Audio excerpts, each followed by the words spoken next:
Yuko yule ambaye alijitoa kwa ajili yako. Yuko yule ambaye alijitoa kwa ajili ya mateso unayopitia. Yuko yule ambaye alijitoa kwa ajili ya dhambi ulizokuwa nazo. Yuko yule aliyejitoa kwa ajili ya dunia hii.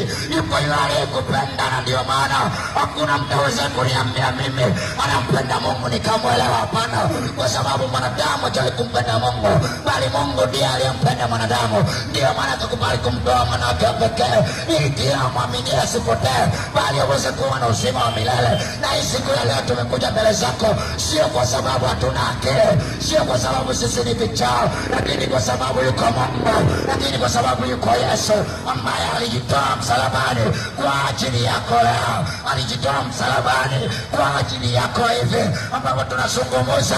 Inakubidi usikie neno la Mungu, inakubidi usikie namna ambavyo Mungu anaitenda kazi yake na anaifanya kazi yake.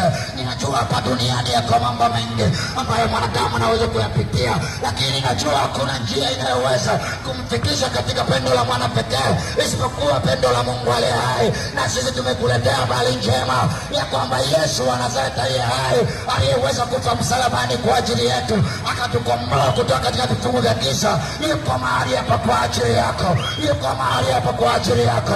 Anahitaji uchukue hatua sasa, yuko mahali hapa kwa ajili yako, anahitaji uchukue hatua sasa. Usifikiria kwamba uko mbinguni au hiyo njia nakwambia utaweza kwenda na baba yako, utaweza kwenda na mama yako, utaweza kwenda na mjomba wako. Hiyo njia ninakwambia unaichukua wewe peke yako. Hata ukiwa na mtoto ataichukua ya kwake peke yake.